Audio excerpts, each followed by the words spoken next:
Hello, and welcome to the Morning Filter podcast. I'm Susan Jabinski with Morningstar. Every Monday before market open, I sit down with Morningstar Chief U.S. Market Strategist Dave Sequeira to talk about what investors should have on their radars for the week, some new Morningstar research, and a few stock ideas. Well, good morning, Dave. Let's talk about the Iran war and the markets, starting with oil. So where are oil prices as we're taping this Monday before market open? And what's the oil futures change showing in terms of how long the war is expected to last? Hey, good morning, Susan. Now, actually, before I get into what oil prices have done over the course of the weekend, I just want to make sure people understand crude oil future contracts to some degree.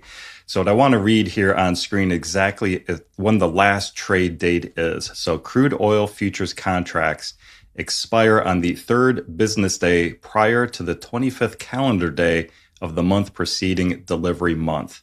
So what does that mean? Well, if you look at the April 2026 oil futures contract, the last trade date for that contract is March 19th. And then next month, the last trade date for the May 2026 contract is then April 21st. So if you take a look at the April 2026 oil futures contract, it's about $97 this morning. That's $1 lower than where they were last Friday, but it's up still $2 from where they were Monday last week. Now, as we've discussed, it is also important to take a look at the futures strip. So what I've seen over the past week is the price for the May contract has increased more than the April contract. So the spread between those 2 months has now declined to about $1 from well over $3 last week.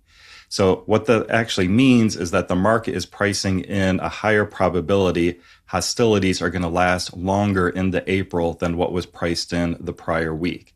Now, there's still a pretty big